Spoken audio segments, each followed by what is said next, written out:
The only living flying vertebrates are birds and bats, but I wouldn't say that makes them the greatest. I think the title of the greatest flying vertebrates to ever live is more suited to the pterosaurs.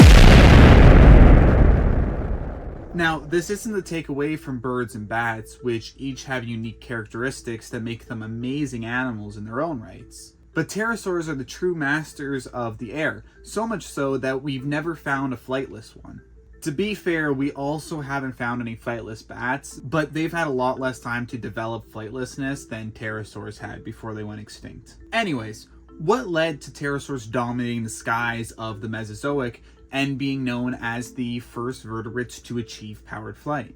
We have no direct transitional forms linking the development of powered flight to a terrestrial pterosaur ancestor. And some of the transitional species we have found are walking right on the line between dinosaur ancestor and pterosaur ancestor, so it's not really worth talking about too much or claiming that they are a pterosaur ancestor and using them too heavily to figure out how pterosaurs developed powered flight.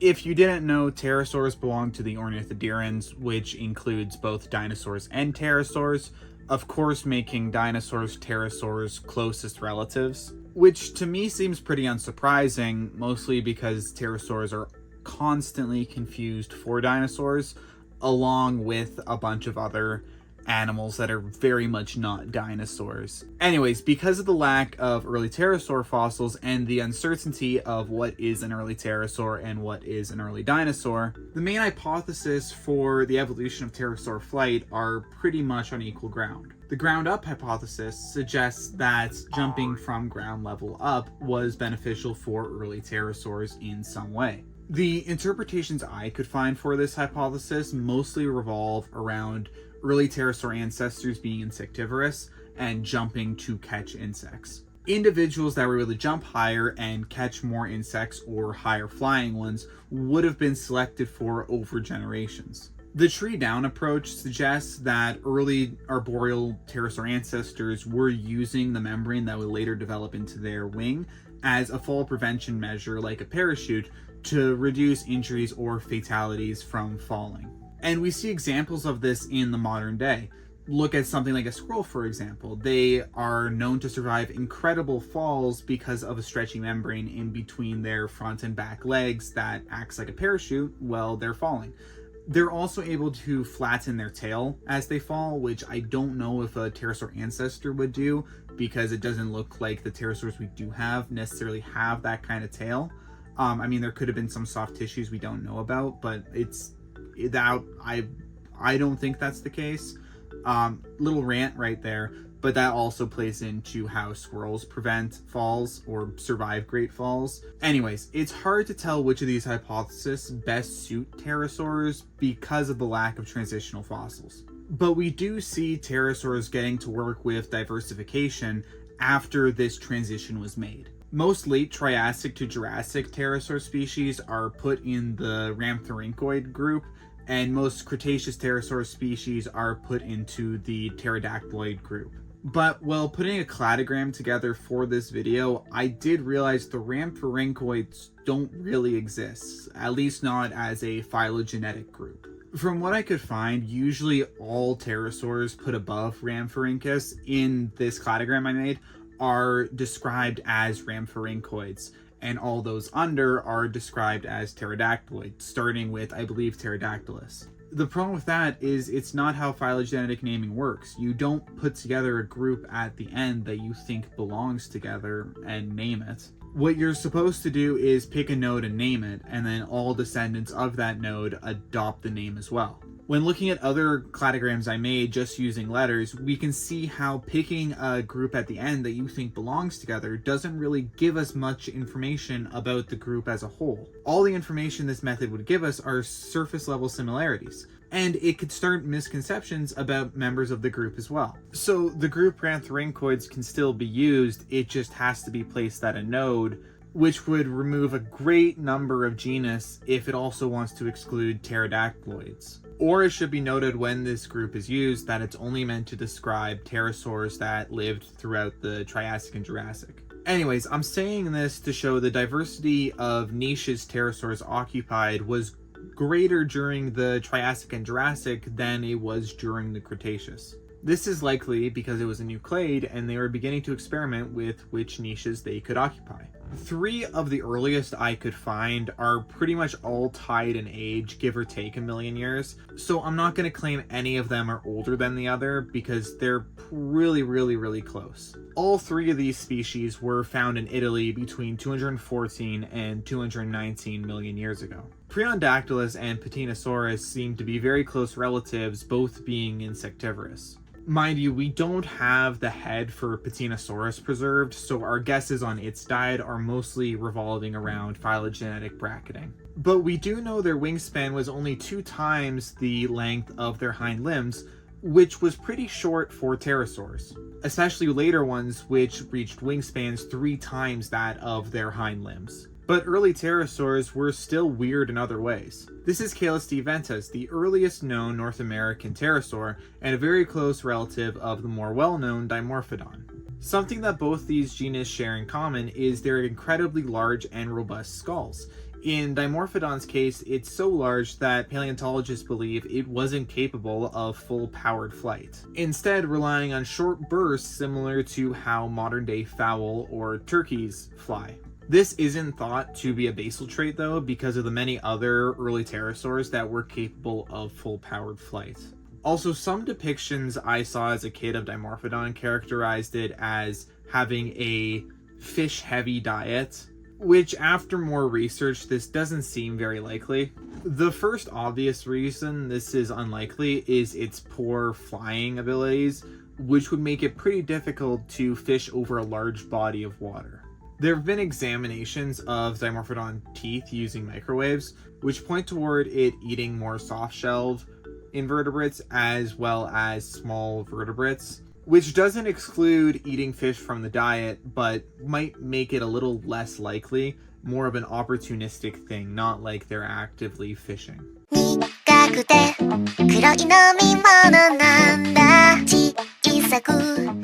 The poster child for Jurassic pterosaurs was without a doubt Rhamphorhynchus.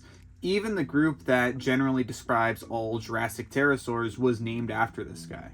And for those who don't know, Rhamphorhynchus was a medium-sized pterosaur with a wingspan of around 5.9 feet. Which, for today's standards, at least with the analog of birds, that's pretty big, putting it on par with the size range of a lot of smaller pelican species. But Rhamphorhynchus could get bigger, and the evidence might be especially convincing if your favorite dinosaur is Oshawott. There have been fragmentary Rhamphorhynchid specimens found in Edding, Germany. Notice how I said Rhamphorhynchid there and not Rhamphorhynchus. This is because they might not be the same species, but they're at least a close relative of Rhamphorhynchus. If you project that fragmentary specimen over a complete one, it raises the potential max wingspan for Rhamphorhynchus from 5.9 feet to around 10 feet or 3 meters, which is right around the largest living flying animal, the great albatross, so it would have been absolutely massive. There's also some thought that Rhamphorhynchus would have had some kind of display crest.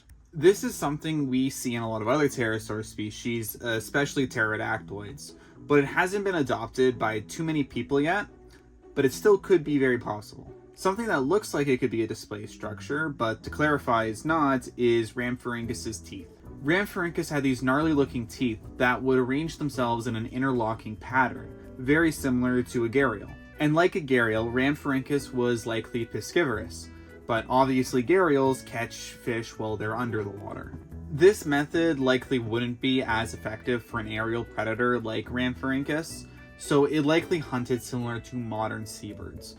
But this does pose a problem now that I'm reading my script after I finished it already, with how it would take off from the water, which I'm going to go a little bit more in depth into when we talk about Pteranodon later on. On the complete opposite end of the dental spectrum was a Neurognathus, which was probably the least pterosaur-looking pterosaur of them all. Only having a wingspan of around 14 inches, it was pretty small, especially in comparison to the other pterosaurs we think of when we think of pterosaurs. Its appearance has been compared to that of a bat, likely because of its proportionally shorter face for a pterosaur, as well as its thicker neck. This appearance was so unexpected that early paleo artists, when first reconstructing a Neurognathus, gave it anorexia for some reason. Modern depictions portray it much differently, even giving it an entire body of pycnofibers, as well as forward-facing eyes.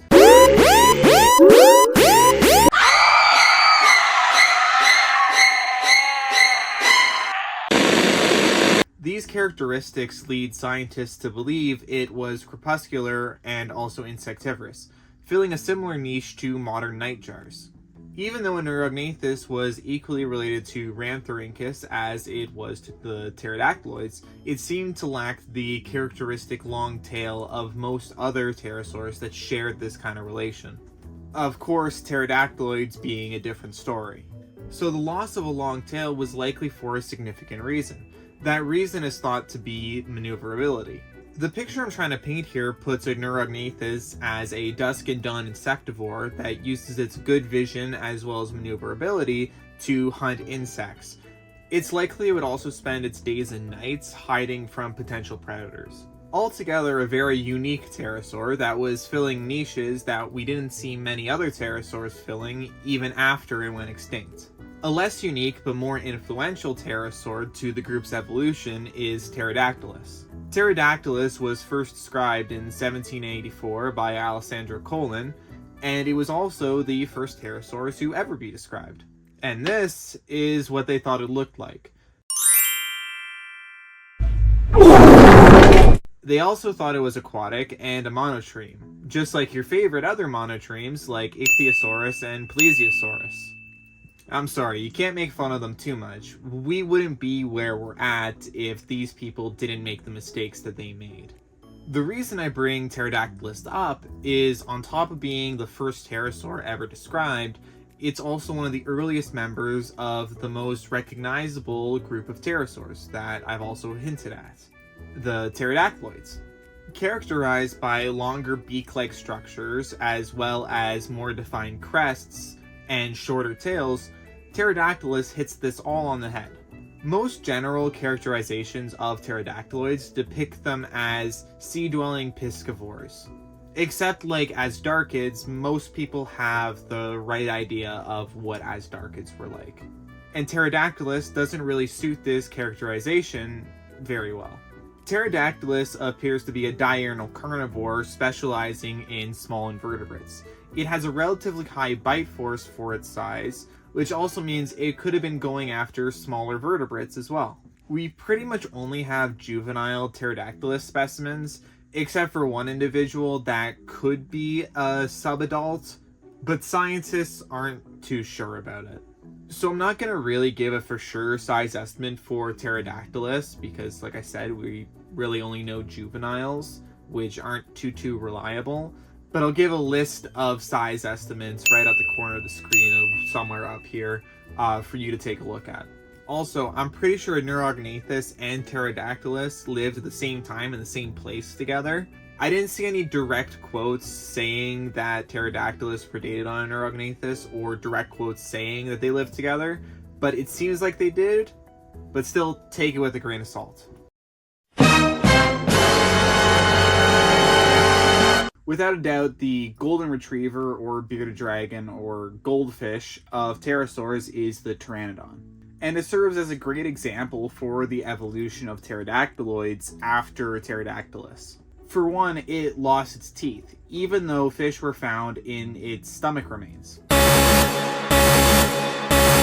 meaning it was likely piscivorous, and if it was, teeth would be very helpful to keep fish in your mouth as you're catching them. Anyway, many pteranodon fossils are found in areas around Kansas, which would have been the coast of a giant sea running right through the middle of North America called the Western Interior Seaway. So with the combination of both location and diet, it's pretty easy to presume that Pteranodon was likely catching fish at sea. And there's a variety of ways scientists think this could have been done.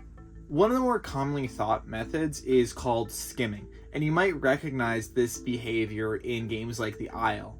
This is where an individual will fly over the water and then lower its jaw into it right before the throat. Once an unfortunate fish touches the bottom jaw, it will snap shut and fly off. A modern analog is the oddly named skimmers. I've been trying to figure out for days what kind of drugs you gotta be on to give that name to this animal. It's utterly mind-boggling. Another hypothesis suggests that Pteranodon would have dove into the water in the same way many modern birds do. And research does point to their necks being robust enough to do this. But the problem is more so how they take off from the water. We have a pretty good idea on how pterosaurs take off on land using a quad launch method similar to bats. But this method doesn't work very well in water. Birds solve this problem by using their legs to take off, and it's no different in seabirds. They'll push off the water with their legs, almost like they're running, while beating their wings, and will do this until they achieve flight. This wouldn't be possible for Pteranodon, at least not to do it in the same way. For one, this is an incredibly large animal, at least when we're talking about animals that have achieved powered flight. It had an 18-foot wingspan for males and a 12-foot wingspan for females. And yes, we have enough individuals to presume they were sexually dimorphic. Being this large and skipping leg days since birth, scientists are still trying to figure out how this is possible, if it's what they were doing at all. Like I said before, the skimming method is also very likely. The reason there's so much mystery behind this hypothesis is because we don't have any modern analogs like we do for skim feeding or for land takeoff. So it makes it a lot more difficult for scientists to make models on how these kind of things would have been done. My personal hypothesis, though, is that pteranodons entered the Stone Age and created surfboards, which they would take with them when they went to go and eat, and then catch waves back to the coast once they have a mouth full of fish. This one's name is Cody. A genus that probably wasn't surfing any waves is Quetzalcoatlus, because they're fat. As many of you likely already know, Quetzalcoatlus is thought to be one of the largest pterosaurs ever, and one of the largest flying vertebrates ever, and one of the largest flying organisms ever, belonging to a group within Pterosauria called the Azhdarchids.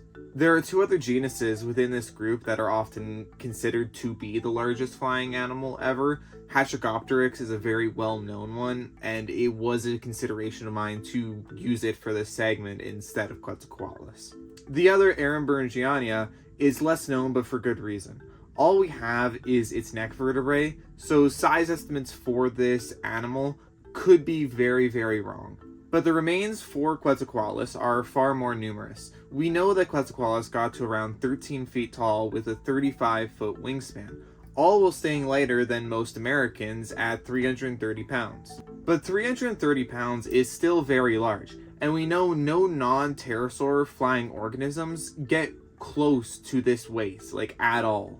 Birds and bats are the two other groups of flying vertebrates that have established themselves significantly. And you might be wondering why Azhdarchids reached sizes like this while still being able to fly, and the other two groups haven't. Bats are the youngest out of all of these groups, and likely haven't attempted to reach sizes like this because the niche hasn't opened up.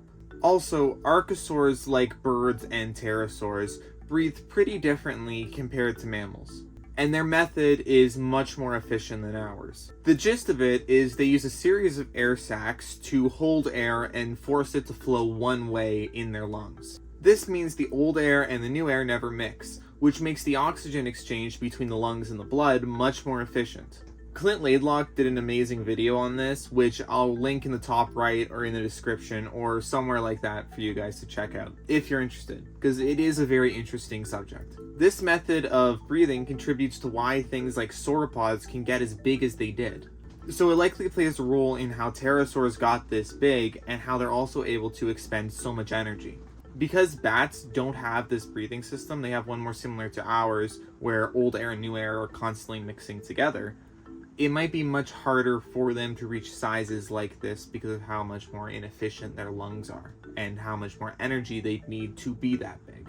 The reason birds haven't reached these sizes is likely in their legs. Like I mentioned when talking about Pteranodon, birds have powerful legs that they use to take off. This is very useful when you're taking off from the water or you're grabbing something with your feet, but it just acts as dead weight when you're in flight and not doing one of those things. Pterosaurs focused all of their muscles into their arms and necks, and instead of using legs to take off, they used arm muscles that doubled as flapping muscles. And we can see how this adaptation panned out for pterosaurs like Quetzalcoatlus. It allowed them to become massive and dominate their local areas, but ultimately left them in a niche that was hard to evolve out of. That niche being becoming a child predator. Bomba clot wallahi. It's thought that Quetzalcoatlus would mainly predate on baby dinosaurs and pterosaurs, flying overhead to spot them, and then sometimes landing and eating them straight out of the nest. Like some kind of cursed Quaker's dinosaur eggs. But there was another species of Quetzalcoatlus. We've only really been talking about the larger species, Quetzalcoatlus northropi, but there's a smaller one, Quetzalcoatlus lawsoni. Lawsoni was around 143 pounds with a height of 8 feet and a 15-foot wingspan, half that of northropis. And still scary, but a lot less scary. It's thought that it lived around large bodies of water and preyed on things similar to northropi, but choosing smaller targets and not contesting larger dinosaurs for food. Also, a lot of what we know about Quetzalcoatlus in general is known from lawsoni fossils. Anyway, ultimately, pterosaurs' adaptation to the sky made it pretty hard for them to survive and find a new niche when the sky got set on fire. Which is incredibly tragic, but ultimately we probably wouldn't be here if that didn't happen. We definitely wouldn't be here if that didn't happen. This is Nutella, and this is my card.